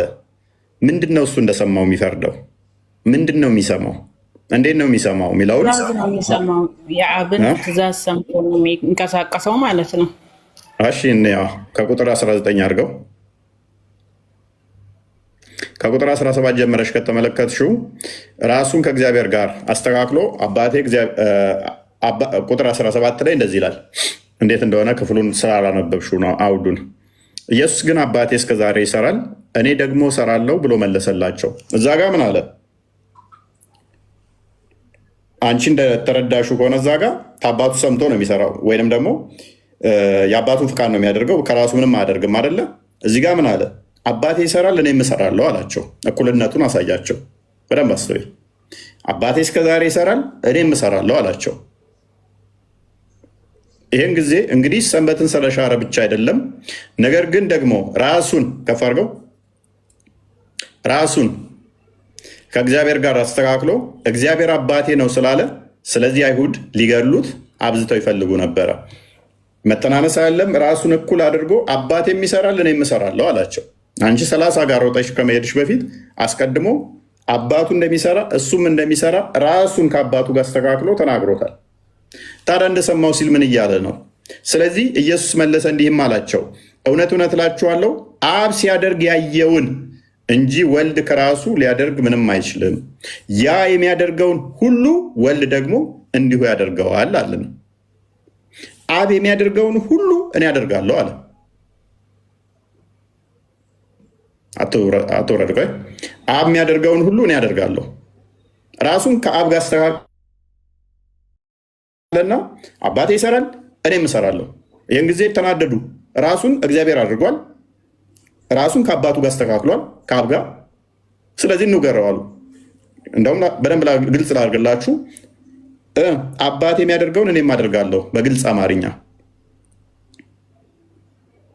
ዝቅ አድርገው አብ ወልድን ይወዳልና ለምን ታች ወረድክ? ዝቅ አድርገው የመጀመሪያው ላይ ቁጥር 20 ቁጥር 19 ስታክ እየሆነብህ ነው መሰለኝ። እውነት እውነት እላችኋለሁ አብ ሲያደርግ ያየውን እንጂ ወልድ ከራሱ ሊያደርግ ምንም አይችልም። ያ የሚያደርገውን ሁሉ ወልድ ደግሞ እንዲሁ ያደርጋል አለ። ስለዚህ ቆይ አትውረድ፣ አትንቀልቀል። ስለዚህ አብ የሚያደርገውን ሁሉ ወልድ የሚያደርግ ከሆነ ማደርገው አለ ወይ ነው? ምንም የለም። ሁሉ ብሎ ተደመደመው፣ ከዘጋው፣ ከጨረሰው፣ ካሰረው፣ ራሱን ከአባቱ ጋር አስተካክሎ አባቴ ይሰራል እኔም እሰራለሁ፣ አባቴ የሚሰራውን ሁሉ እኔ እሰራለሁ ካለ አይ ከአባቱ ምናምን የምትለው ነገር ከዚህ በኋላ በዚህኛው ይፈሰራል ማለት ነው። ከዚህኛው አውድ ጋር ነው የሚሄደው። አባቱ ዓለምን ፈጥሯል፣ እሱም ፈጥረዋል ማለት ነው። አባቱ ዓለሙን ይንከባከባል፣ ይጠብቃል፣ ያስተዳድራል፣ ልጁን በተመሳሳይ ማለት ነው። ከፍ አድርገው አብ ወልድን ይወደዋልና የሚያደርገውን ሁሉ ያሳየዋል፣ እናንተም ትደነቁ ዘንድ ከዚህ የሚበልጥ ስራም ያሳየዋል። አብ ሙታንን እንደሚያስነሳ ከፍ አድርገው እንደሚያስነሳ ህይወትም እንደሚሰጣቸው እንዲሁ ወልድ ደግሞ ለሚወዳቸው ህይወትን ይሰጣቸዋል። ቴንኪው። ስለዚህ አብ ሙታንን ያስነሳል፣ ህይወትም ይሰጣቸዋል። ወልድም ደግሞ እንዲሁ ሙታንን ያስነሳል፣ ህይወት ይሰጣቸዋል። የሰው ልጅ ሙሉ ሟች ነው፣ ከመቃብር ተቀስቃሽ ነው። ከመቃብር የሚቀሰቅሰን እግዚአብሔር ነው። አብ ከሙታን ያስነሳናል፣ ወልድ ህይወት ይሰጠናል። አብ ህይወት እንደሚሰጥ ወልድ ህይወት ይሰጣል። አብ የሚያደርገውን ሁሉ ወልድ ያደርገዋል። ታዲያ ቁጥር 30 ላይ ለምንድን ነው እሱ ከፍ አድርገውን ቁጥር 30 ለምን እንዲህ ብሎ ተናገረ? እኔ ከራሴ አንዳች ላደርግ አይቻለኝም፣ እንደሰማው ፈርዳለሁ፣ ፍርዴም ቅን ነው፣ የላከኝን ፍቃድ እንጂ ፍቃዴን አልሻምና። ለምን አለ? ስለ ፍቃድ ነው የተናገረው እዚህ ጋር። የላከኝን ፍቃድ እንጂ ፍቃዴን አልሻም። የአብና የወልድ ፍቃድ ታዲያ የተለያየ ነው ወይ? ነው አይደለም። አንዲት ፍቃድ፣ አንዲት ስልጣን ስላለች። ታዲያ ምን እያለ ነው እዚህ ጋር? ከአብ የተለየ እኔ ሌላ ምንም አላደርግም። ቀደም እዛ ጋር እንዳሳየዋችሁ አብ የሚያደርገውን ሁሉ ወልድ ያደርጋል፣ ወልድ የሚያደርገውን ሁሉ አብ ያደርጋል። ወልድ ግን ከአብ የተለየ አንዳች ማድረግ አይችልም፣ አያደርግም። ምክንያቱም አንዲት ፍቃድ ስለሆነች ያለችው። አንዳች ከራሱ ከአብ የተለየ የሚያደርገው የለም። የሚያደርገው ምንድን ነው? ከአብ የተለየ ሳይሆን ከአብ ጋር አንድ ነው። አንዲት ፍቃድ፣ አንዲት ስልጣን ስለሆነች የአባቱን ፍቃድ ነው የሚሻው። ምን እያለ ነው? የአባቱ ፍቃድ ምንድን ነው? ዮሐንስ ወንጌል ምዕራፍ 6 ቁጥር 40 የአባቱ ፍቃድ ምንድን ነው? እሱ የአባቴን ፍቃድ ነው ማደርገው አለ። አባቱ ፍቃዱ ምንድን ነው?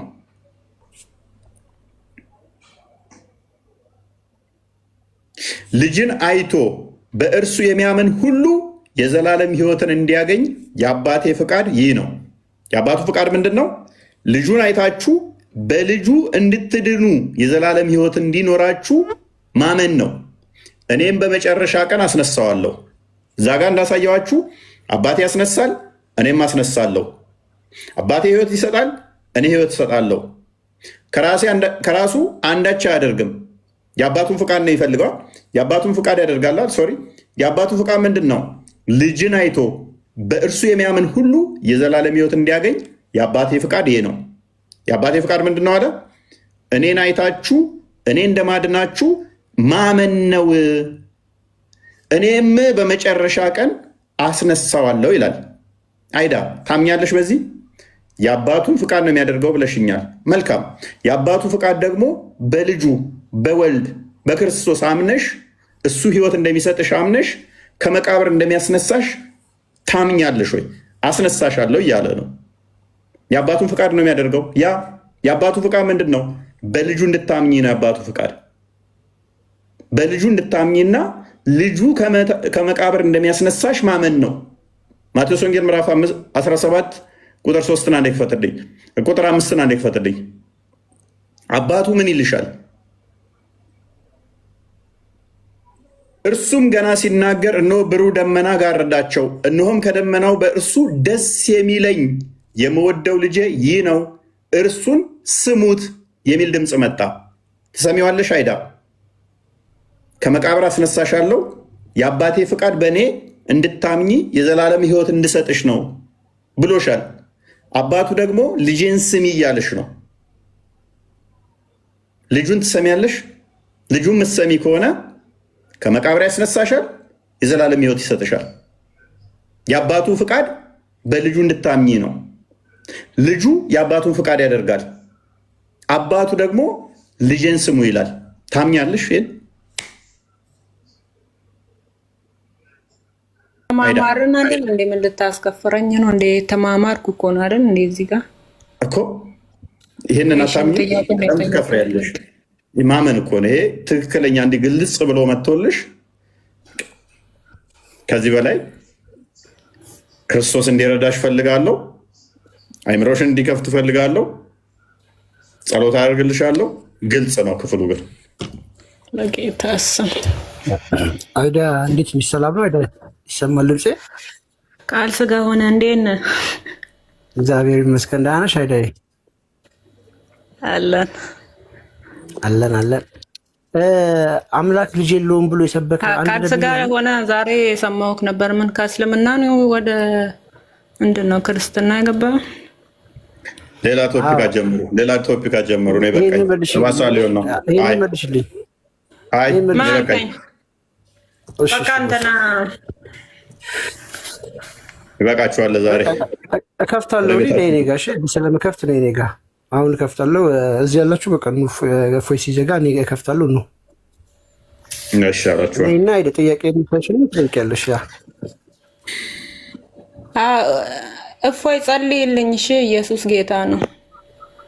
ድጋሚው አንዴ። የክርስቶስን ስም የሚጠራ ሁሉ ይድናል ይላል። ኢየሱስ ጌታ ነው። ወደ ብርሃኑ ያምጣሽ፣ ወደ እቅፉ ይመልስሽ፣ ከጨለማ ያውጣሽ። አንቺን ብቻ ሳይሆን ከስራ የሚያዳምጡትንም ብዙዎች አሉ ልባቸውን አጠንክረው ዝም ብለው በልህ የሚከተሉ እውነት እየተገለጠላቸው እውነትን እያዩ በጭፍን የሚሄዱ አሉ። ዘወትር እጁን ዘርግቶ ክርስቶስ ወደ እቅፉ ይስባችሁ ዘንድ አሜን አሜን አሜን አሜን አሜን አሜን አሜን። ሌላ ይርዳችሁ፣ በርቱ። ጥያቄ ካላችሁ ሌላ ቀን ቃል ጋር ሂጂ ተማሪ፣ ቃል እንጠይቅ። አስፈልጊው ቃልን ሌላም ጥያቄ ይዤ እመጣለሁ። አንተ ሁሌ ምን ያስጠይቅ ነው ሰዓት የሚደርስብክ? እመለሳለሁ፣ እመጣለሁ። ያው 7 ሰዓት ሊሆን ነው። እንቅልፍ ሰሞኑን በጣም ችግር የለውም፣ እመጣለሁ። እሺ ደህና ደሩ። እሺ ባባይ ያሰማልን ነው። እሺ ቤላ ቃል ታሰማልን። መልካም አደርጉስ። ደህና ደሩ። ውልቅ ውልቅ በለው ከቤት ምን መሰላችሁ? የዛሬ ቶፒካችን ዘዳግም ላይ ምዕራፍ 23 መሰረት አድርገው ብዙ ጊዜ ላይ ጥያቄ ይጠይቃሉ ሴቶች ምናምን ምንም አያውቁትን እና እሱ ክፍል ምንድነው? እሱ የዘር ፍሬው የተቆረጠ የተቀጠቀጠ ወደ እግዚአብሔር ጉባኤ አይግባ የሚል አለ።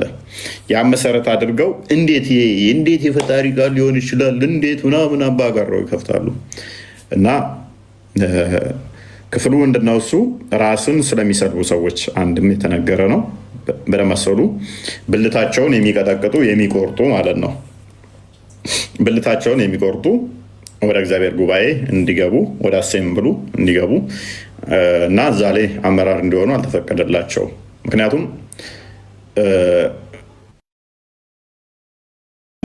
በእስራኤሎች እዛ ምን አለ? ብልታቸው ለጣዖት ይሰዋሉ። የበዓልን ነቢያቶች ካያችሁ አንደኛ ነገሥት ላይ ምዕራፍ 18 ላይ ነው ቁጥሩን ስትመለከቱ ሰውነታቸውን ሁሉ እየቧጨሩ እያደሙ ምናምን ነገር ይሄ አካላቻቸውን ለጣዖታቸው ለበዓል የመሰዋት ትሬንድ አላቸው እና ሲሄዱ ራሱ በርከክ ምናምን ሸንከፍ እያነከሱ ነው። እና እንደዛ ነው አምልኮታቸው ስርዓታቸው ምናምን ነገር ማለት ነው። ስለዚህ ይህንን የሚተገብሩ ይህንን የሚያደርጉ ብልታቸውን ለጣዖት የሚሰዉ እዚህ የእግዚአብሔር ጉባኤ ላይ መጥተው ደግሞ አመራር እንዲሆኑ ምናምን አልተፈቀደላቸውም ማለት ነው። ጤናማ ስላልሆነ ራሳቸውን ለጣዖት እየሰዉ እዚህ እንዲህ ማድረግ ስላልተቻለ፣ ምክንያቱም አንድም እግዚአብሔር ብዙ ተባዙ ምድርን ሙላት ብሎ የፈቀደልህን መልካሙን አካል አንተ ለጣዖት ትሰዋው ዘንድ አልተፈቀደልህ። ይሄ መከልከሉ በጣም አስከፊ አስመስለው እንዴት እንደዚህ ይላሉ እንዴት እንደዚህ ይላል ምናምን ነገር እና ይሄ ጤናማ አይደለም። አክቹዋሊ በሐዲስ ኪዳን አርጥሌስ ላይ ምዕራፍ 1 ቁጥር 20 ጀምሮ ሆን ብለው የሚሰልቡ ኢቨን ለምሳሌ ጳጳስ ምናምን ሆኖ እንደዚህ ቢያደርግ ይሻላል፣ ከጵጵስናው ይሻላል። በአዲስ ኪዳን ነው ሆን ብለው ይህንን የሚያደርግ ከሆነ ማለት ነው። ግን ተገዶ ምናምን ነገር በሌላ አካል ምናምን ከሆነ ይሾማል፣ ችግር የለው፣ አገልግሎት ሊሰጠው ይችላል። ነገር ግን ኢንቴንሽናሊ ሆን ብሎ ይህንን እንደዚህ የሚያደርግ ከሆነ ወንጀል ነው። ምክንያቱም እግዚአብሔር መልካም አድርጎ የፈጠረለትን አካል መሰዋት እንደዚህ ማድረግ ጤናማ ስላልሆነ ማለት ነው። እና ኦቨርኦል ምንድነው ጀንደረቦችን የሚመለከት አይደለም። ማለትም ዘሆል በግዳጅ የተደረጉትንም እንደዚህ የሚመለከት አይደለም። ለምሳሌ ትንቢተ ኢሳያስ ምዕራፍ 56 ላይ ከቁጥር 3 አካባቢ ጀምሮ የጀንደረቦች ታሪክ አለ። ጀንደረቦች በቅጥሬና በቤቴ ውስጥ ታላቅ ስም ማይጠፋ ሰጣችኋለሁ ብሎ ቃል ኪዳን የተገባላችኋለ። ኢትዮጵያዊ ጀንደረባን ደግሞ በአዲስ ኪዳን ማስታወስ ይቻላል። ሰው ያንን ስትመለከቱ ጤናማ ነው የኛ ማለት ነው። እንዲሁም ደግሞ ማቴዎስ ወንጌል ምዕራፍ 19 ላይ በተፈጥሮ ጀንደረባ የሚሆኑ እንዳሉ ክርስቶስ የተናገርላቸዋሉ። ይሄ ምንድነው የኛ በስርዓት ማስረዳት እንችላለን። የእነሱ ግን ምንድነው እሱ ሊትራሊ ዲቃላ የሆነን ጋንም ነው የሚገባት። ዲቃላ የሆነን ንብረት አይወርስም። ይሄ ጤናማ ነው? ጤናማ አይደለም። እዛው ላይ ዲቃላ የሚላቸው ግን ምንድነው እሱ ከእናትና ከአባት እንደዚህ የመወለድ ሳይሆን ጣዖት አምላኪዎችን ነው ዲቃላ የሚላቸው። ዲቃላ እስከ 10 ትውልድ አይግባ ወደ ጉባኤ የሚለው ጣዖት አምላኪዎችን ነው እንጂ እንትኖችን አይደለም። እናትና አባት ተለያይተው እዛው እስራኤላዊ የሚወለዱትን አይደለም። ራሳቸውን ልጆቻቸውን ለጣዖት የሚሰውትን ነው ዲቃላ ብሎ የሚላቸው። እነሱም ገሃነም ይገባሉ አይደለም ክፍሉ። ገሃነም ሳይሆን አሴምብሉ ላይ አመራር መሆን አይችሉም፣ መሪ መሆን አይችሉም፣ እዛ ፈላይ ቆራጭ መሆን አይችሉም። ምክንያቱም የእግዚአብሔርን ሕዝቦች የሚቃወሙ ስለነበሩ ማለት ነው። ከእስራኤል ሲወጡ መንገድ ላይ እየተቃወሟቸው ኢቨን በለዓምን አንጥተው የበለዓምን እርግማን ሲያስረግሙ ነበረ። ሟርት ሲያሟርቱባቸው ሁሉ ነበር ማለት ነው። እነኝን ነው ወደ ጉባኤው እንዳይገቡ የከለከላቸው ማለት ነው። ዊች ሚንስ ለምሳሌ ከጎረቤት አንድ ሀገር እናንተን ፎር ኤግዛምፕል ዩክሬን እና ራሽያን ውሰዷቸው። ሁለቱ እየተዋጉ ነው አይደለ? አሁን ከራሻ ሄዶ የራሻ ሄዶ የዩክሬን ወታደር ጋር አብሮ ሆኖ ራሻን አይዋጋም። እዛውት ና ተዋጋ ምናምን አብረን አይሉትም። ስለማያምኑትም አንድ ለብቻ ነው የሚያደርጉት። ምክንያቱም አሴምብሉ እንዳይበከል ምንድነው እሱ ከዛ የሚመጣው ጠላታቸውን ምንድነው የሚያደርጉት? መነጠል ነው ፍጹም እስኪሆን ድረስ ማለት ነው። ፍጹም እስኪሆን ድረስ ወይንም ደግሞ ከነሱ ህግ ጋር እስከሚስማማ ድረስ ማለት ነው። እና ጣዖት አምላኪ ሆኖ እዚህ ጋር የእግዚአብሔርን ህዝቦች ሊያገለግል አይችልም። ጣዖት አምላኪ ሆኖ እና እንደዛ ነው። ኤኒዌይስ የእነሱ ግን እንዳያችሁት የገዛ ልጁንም ሊያገባ የሚችልበት ሁኔታ እንዳለ፣ ወንድም ልጁን ሊያገባ እንደሚችል፣ ንብረት እንደማይወርስ ልጁ ዲቃላ ገሃነም እንደሚገባ ተመልክተናል። ብዙ ነገሮች አሉ ያልነካናቸው። ለዛሬ ይበቃናል። አተኙም እንዴ? ተኙ።